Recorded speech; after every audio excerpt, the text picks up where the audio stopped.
नमस्कार, स्वागत करती हूँ आप सबका पुनः एक बार कृष्णावतार कथा रसवाहिनी में। संभवा में युगे युगे की इस कड़ी में हम बढ़ाएंगे उसी कथा को आगे। कृष्ण पहुंच चुके हैं गोकुल, बलराम भी वहीं हैं।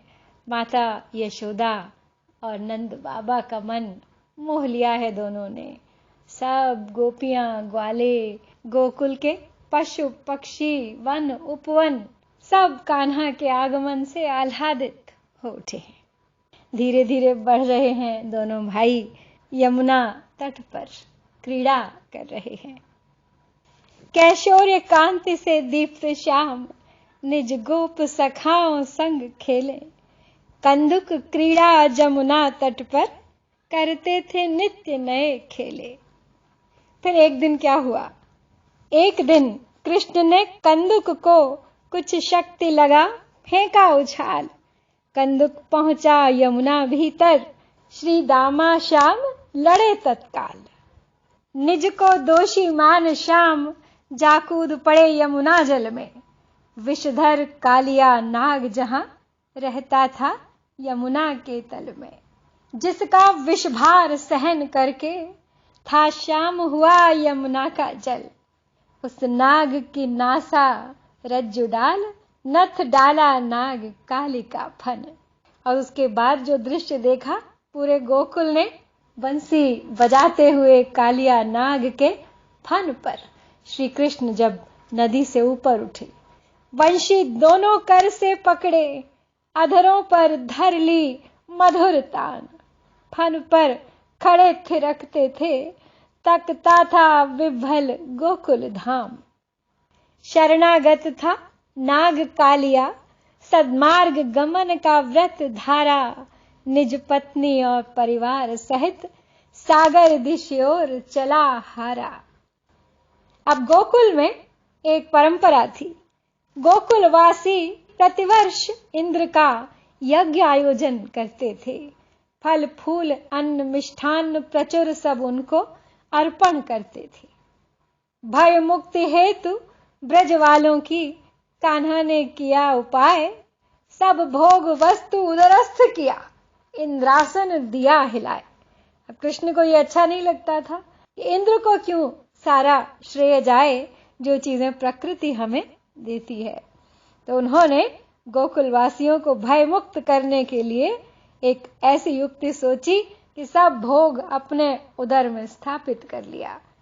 कोपाग्नि जल उठी धू धू कर इंद्रदेव के मन में, जलधर इंद्रदेव अनुचर छाए चहुदिशि गगन में। उमड़ घुमड़ गर्जन करते काले अंधियारे बादल, जल वर्षण प्रलयंकारी था गोकुलवासी भय कातर। डूबी धरती जल प्लावन से, ब्रजधाम बना सागर जैसे, अति विकल त्रस्त जन जीव जंतु, बस प्राण बचे जैसे तैसे। अब ऐसी स्थिति में कृष्ण ने उनके उस कष्ट को दूर किया और इंद्र के गर्व को भंग किया। अपनी कनिष्ठिका पर गोवर्धन पर्वत को धारण कर लिया। तब निज कनिष्ठिका पर धारे कान्हा विस्तृत गोवर्धन को, नर नारी गो गौपालों संग दौड़े गिरतल निज रक्षण को। अति लज्जित देवराज आए, कान्हा सम्मुख हो नतमस्तक, कामधेनु इच्छानुसार गोपालों को करने अधिकृत। पूर्णावतार श्रीहरि के थे, घनश्याम वर्ण सुंदरता के प्रतिमान, अति मोहक अधरायत लोचन, हर भाव भंगिमा दीप्तिमान। पूर्णावतार थे श्रीहरि के कान्हा। अधरों पर थी शोभित मुरली, त्रिभंग मुद्रा और श्यामल तन, न्योछावर जिस पर कोटि काम, स्मित हास्य और चंचल चितवन। ब्रज की बालाएं वधुएं सब थी मंत्र मुग्ध, प्रमुदित विह्वल। नन्हा था माखन चोर कभी, अब हृदय चुराता था चंचल। जमुना तट पर पूर्णिमा रात्रि जब झलमल झलमल करती थी, ब्रज की बालाएं राधा संग रास रच नर्तन करती थी। मुरली की मधुर तान को सुन सब रुक जाते थे चांद सितारे, रात ठिठक कर वहीं ठहरती, मंत्र विद्ध मानो खग सारे। तो यहाँ कृष्ण गोपियों संग आनंद ले रहे थे प्रकृति का, माता आनंद ले रही थी अपने शिशु की नटखट अचखेलियों में, लेकिन उधर कंस अपनी चालें चलना नहीं भूला था। विक्षुब्ध कंस चालें चलता था, मृत्यु भय से चिंताग्रस्त, भेजा मंत्री वृषासुर को, कान्हा को करने आहत त्रस्त। इस बार कंस ने भेजा एक बड़े से बैल को, वृषासुर को, कान्हा के वध के लिए। वृहद वृषासुर ले हुंकार, पहुंचा गायों के झुंडों बीच, क्षत विक्षत करके गौ ग्वाले, भीषण सींगों से खींच खींच। देखा यह कृत्य कन्हैया ने, जा धरा दौड़ सींग विकराल, मस्तक फटकर दो टूक हुआ, राक्षस था धरा ध्वस्त बेहाल। जब सींग पकड़ के कान्हा ने उसे धर लिया, उसका मस्तक फटकर दो टुकड़े हो गया, तो राक्षस अपने वास्तविक रूप में आ गया। फिर कुछ अंतराल पीछे एक और असुर था भिजवाया, सुहृत केशी नाम था उसका, था अश्व रूप धर कर आया। तो कभी बैल भेजता था तो कभी घोड़ा, तो इस बार अश्व रूप में भेजा था कंस ने असुर सुहृत केशी को। उसकी कर्ण विदारक हिन हिन, सुहृत केशी की, और खुरों की खर खर सुन, कंपित थी गौएं ग्वाल विकल, प्रत्यक्ष दिखता था दुर्दिन। डरा दिया था उसने गोकुल की गौओं को, ग्वालों को। तत्पर हो दंत प्रहार हेतु, बढ़ रहा हयासुर कृष्ण निकट, श्री कृष्ण भुजाबन वज्र मुष्टि, उसके मुख में जा हुई विकट। सह न सका हयासुर जब, तीव्राघात प्रभु मुष्टिक का, मर्मांतक चीखें निकल पड़ी, मुख दो टूक फटा उसका। भय शोक और अपमान ग्रस्त हो कंस गया फिर सभा कक्ष। फिर उसने मंत्रणा की अपने सभासदों से, वृद्ध वृष्णजन मंत्री गण से, निज क्षोभ हृदय का किया व्यक्त। सभासद भी सब जानते थे क्रूर कंस की हरकतों को, लेकिन वो शासक था वहां का, फिर भी वो कुछ ऐसा मध्यम मार्ग खोज रहे थे कि कंस को रुष्ट किए बिना कृष्ण को कैसे मथुरा बुलाया जाए। वसुदेव ने मुझसे छल करके निज पुत्रों को भेजा गोकुल, बलराम ने मारे प्रलंब धेनुक, वृषहय को किया कृष्ण ने गुल। चिंता निमग्न था कंस, सोच बलराम कृष्ण की माया को, उद्धव अक्रूर शनिशत धनवा, किए सम्मिलित मंत्रणा को। अपनी मजबूरी का नाटक कर कंस ने उनको भरमाया, निज कृत्यों और मंतव्यों का पर सत्य न उनको बतलाया। बोला, है संबंधी मेरे पर गोकुल में जा रहते हैं, अपने ही बंधु बांधवों का आए दिन वध वे करते हैं। यह सुन उद्धव उठ खड़े हुए, चिंतन बल माथे पर उभरे, बलराम कृष्ण का ब्रज निवास, अनुचित न कदापि सुनो अरे। आखिरकार उद्धव बलराम और कृष्ण के पक्ष में बोल ही पड़े। जो इंद्र गर्व हर सकते हैं, कालिया मर्दन कर सकते हैं, वो अनुचित कर्म नहीं करते, बस जन धन रक्षण करते हैं। समझाने की कोशिश कर रहे हैं कंस को, और उद्धव को देख अक्रूर भी उठे। यह सुन हर्षित अक्रूर उठे, ज्ञानी थे अति उदार थे जो। अक्रूर समझाते हुए कंस को कह रहे हैं, तुमसे समृद्ध मामा जिनके, तुम जैसे मामा हो जिनके, वन में अभाव क्यों झेले वो। करती है कृपा राज्य लक्ष्मी, परिजन आनंद उठाए जो, उनको दो उनका भाग मान, अधिकार में जिसके आए जो। तब उसके बाद सबने सलाह दी उन्हें कि धनुर्महोत्सव आने वाला है और कृष्ण को उसमें अवश्य आमंत्रित किया जाए। धनुर्महोत्सव का अवसर है, मथुरा में आयोजन है, समुचित सब प्रकार से है, बस देना उन्हें निमंत्रण है। अब इस सुझाव से सब बहुत प्रसन्न हो गए। वृष्णजन अति प्रमुदित होकर समवेत कह उठे, साधुवाद। अक्रूर निवेदन को सबने माना होकर के निर्विवाद। तो अक्रूर अपने आप को प्रस्तुत करते हैं कि मैं खुद जाऊंगा और लेकर आऊंगा कृष्ण बलराम को। मैं प्रस्तुत हूं इस कार्य हेतु, मैं स्वयं ही गोकुल जाऊंगा। मनुहार दुलार करूंगा मैं, बलराम कृष्ण को लाऊंगा। मन ही मन कंस आनंदित था, अवसर पा ऐसा अनायास। षड्यंत्र रच रहा था भीतर, बलराम कृष्ण वध का प्रयास। उसका मनोरथ तो सिद्ध हो ही गया था, चाहे अच्छे भाव से या बुरे भाव से बलराम कृष्ण मथुरा आ रहे थे और कंस के लिए यह अच्छा मौका था उनके वध का प्रयास करने का। रथ पर सवार अक्रूर चले, ब्रज क्षेत्र निकट आता जाता। धन धान्य पूर्ण थी वसुंधरा, वन उपवन सुरभि बरसाता। कदम्ब कुसुम आम्र मंजरियां, चंचल कोयल की कूक भरी। दृष्टि जिधर भी जाती थी, सर्वस्थलियां थी हरी भरी। जमुना कछार झरबेरी फल, कुंजे करील थी अति शीतल। पक्षी पशु कलरव करते थे, जलधार बह रही थी कलकल। अक्रूर पहुंचकर नंद सदन, हो कृष्ण समक्ष विराजमान। अपलक तकते थे श्री हरि को, जो थे साक्षात विष्णु भगवान। कमल दलों से आयत लोचन, मरकत मणि से कांतिमान।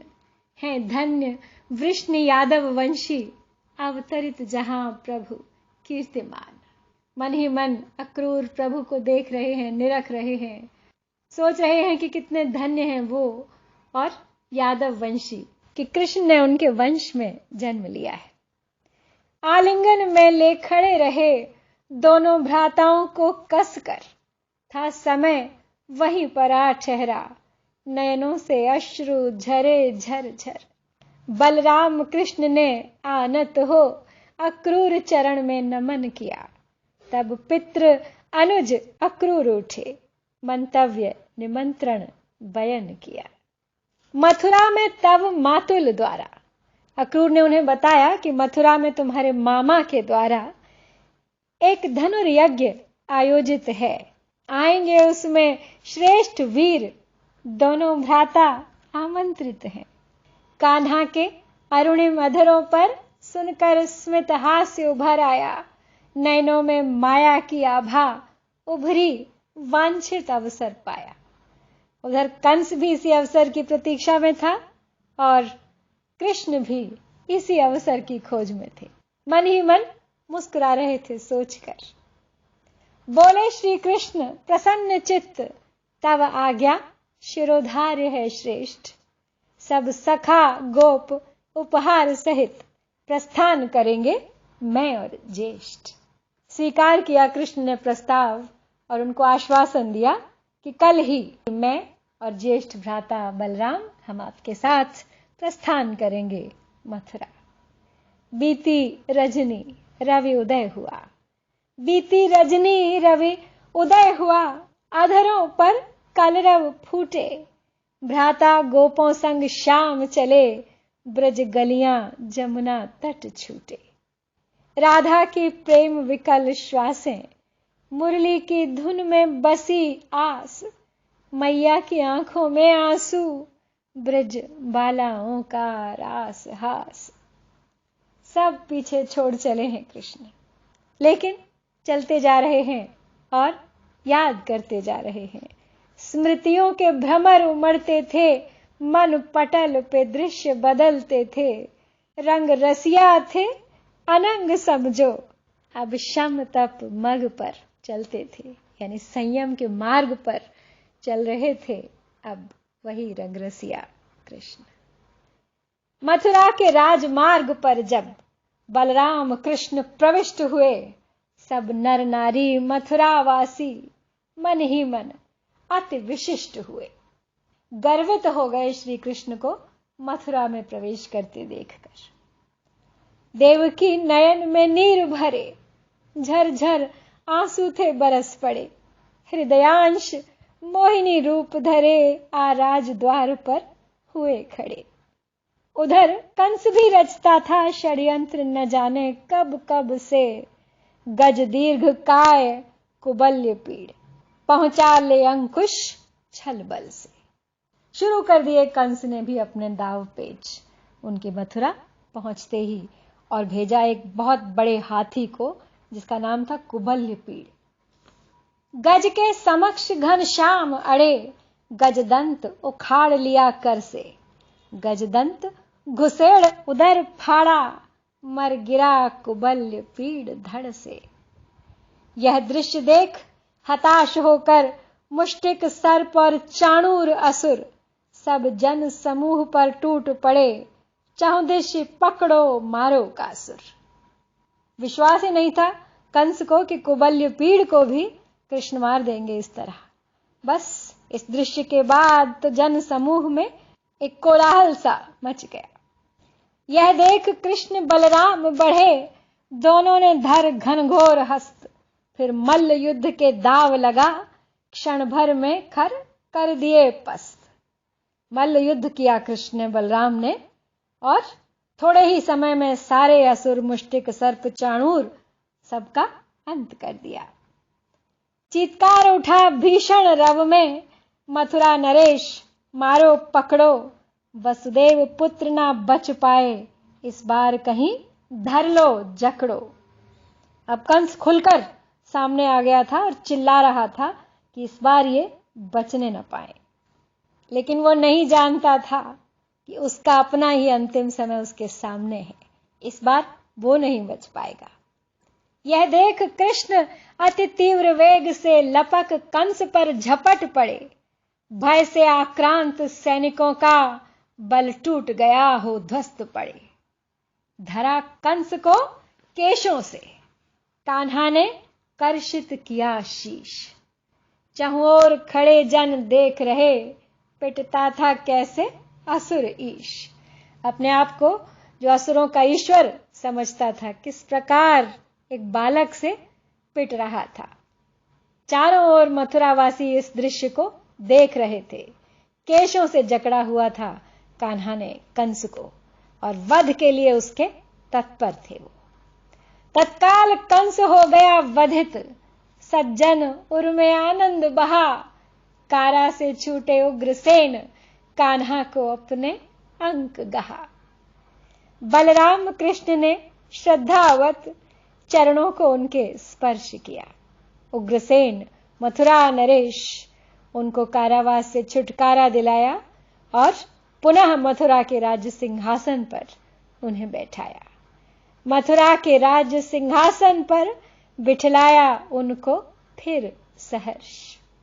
होती थी पुष्पों की वर्षा, आसुरी राज्य का अंत हुआ। घर घर धुन सुंदर बजती थी, वसुधा का सुख अनंत हुआ। श्री कृष्ण झपट मां से लिपटे। वर्षों से बिछड़ी अपनी मां देवकी से झपट कर लिपट कर मिले श्री कृष्ण। श्री कृष्ण झपट मां से लिपटे, नैनों में अपने अश्रु भरे। मुख छुपा लिया मां आंचल में, बीते दुख सब आघात भरे। सब पुराने घाव भर गए। आतिथ्य लिया अब मथुरा का, माता के स्नेहिल आंचल में। पर नंद यशोदा बसते थे कान्हा के मन अंतस्थल में। भले ही कृष्ण अब मथुरा के हो गए थे, लेकिन नहीं भूले थे गोकुल को, भूल ही नहीं सकते थे नंद यशोदा को, जो सदा उनके मन में, उनके अंतस्थल में बसते थे। तो कृष्णावतार की इस कथा में ये एक मुख्य पड़ाव है। आज कंस का वध हो गया है। सबसे प्रमुख कारण जो माना जाता है कृष्णावतार का, वो पूर्ण हो गया है। लेकिन कृष्ण तो थे पूर्णावतार, इसलिए अभी उनकी वो जो 16 कलाएं जाग उठी थी, उन सबको अपने अपने रूप में आकर फलित होना था। एक पुत्र, एक प्रेमी, एक वीर योद्धा के साथ साथ एक कर्मयोगी, एक भक्त योगी, एक सारथी का कर्तव्य भी निभाना था अभी उन्हें। तो आज हम यहीं विश्राम लेंगे और उससे आगे की कथा प्रारंभ करेंगे अगली कड़ी में। शीघ्र लौटूंगी, प्रतीक्षा कीजिएगा, बने रहिए मेरे साथ इस यात्रा में अंत तक। जय श्री कृष्ण, जय श्री हरि, जय भारत।